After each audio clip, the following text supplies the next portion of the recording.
ग्रामीण क्षेत्रों में सुबह से हम खबरों की तलाश में निकलते हैं और निकलने के बाद ऐसे ऐसे पहाड़ी इलाकों पर पहुंचते हैं जहां पर जनजीवन की व्यवस्था को दिखाने के लिए, हम सरकार तक पहुंचाने के लिए खबरों की तलाश में निकले हुए हैं। और हम मौजूद हैं गरियाबंद ज़िले के ब्लॉक मुख्यालय मैनपुर के तुहामीटा ग्राम पंचायत के नारी पानी कंवरामा गाँव में।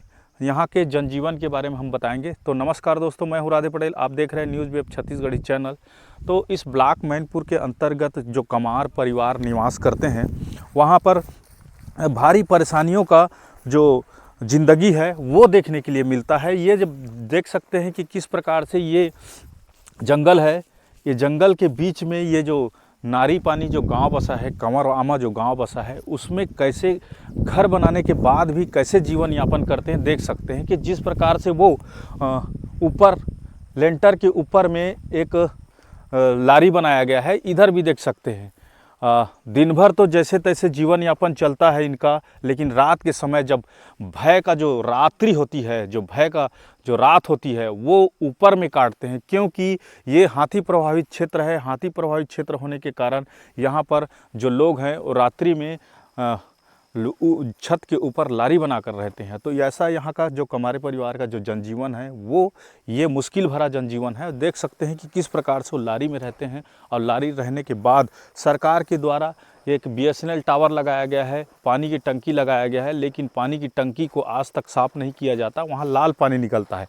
तो इधर आ जाइए, तो ज़रा सा इधर दिखाइए कि किस प्रकार से यहाँ ग्रामीण क्षेत्रों में हाथियों का जो आतंक है वो देखा जाता है। ये कच्ची घर है, इसको पहले हाथी के द्वारा तोड़ा गया था। ये देख सकते हैं तस्वीर, ग्रामीणों के द्वारा अपना घर को यहाँ पर दीवार को छाप दिया गया है और ये हाथी के द्वारा तोड़ा गया था। ये स्थिति और ऐसा जनजीवन जीने के लिए इस गाँव के जो लोग हैं वो ऐसे जनजीवन जीने के लिए मजबूर हैं।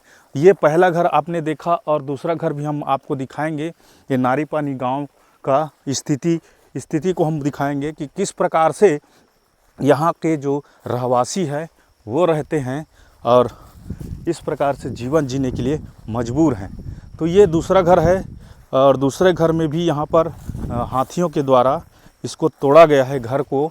और तोड़ने के बाद की जो भयावह स्थिति रही होगी, जो डरावना स्थिति रही होगी इस गांव की, जब हाथी का जब आतंक यहाँ चलता है तो इस प्रकार से घर को तोड़ा जाता है। देख सकते हैं ये तस्वीर है उस हाथी ने जिस रात को यहाँ पर तोड़ा गया होगा इस घर को, तब ये गांव की कैसी स्थिति रहेगी। और बता दूं कि ये गांव में लगभग 26 घर हैं, जिसमें लगभग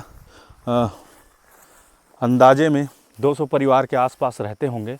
और ये इस प्रकार से जो घर है वो टूटा हुआ है। इस प्रकार से यहाँ पर गांव में लगभग 5 से 6 घर को हाथी के द्वारा तोड़ा गया है।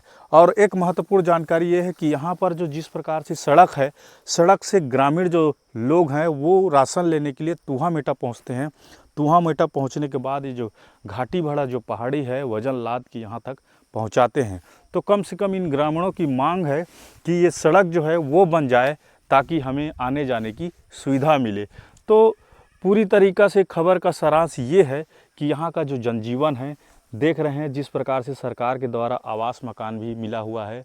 आवास मकान मिलने के बाद यहाँ बिजली विहीन, पहुँच मार्ग विहीन, और जिस प्रकार से जंगल का इलाका है, हाथियों का आतंक बना रहता है, इस तरह से यहाँ के जनजीवन है। और ये महत्वपूर्ण खबर हो जाती है कमार परिवारों के लिए, क्योंकि सरकार के द्वारा कई योजनाएं चलाई जाती है, लेकिन यहाँ पर धरातल तक पहुँचने में सदियों लग जाते हैं।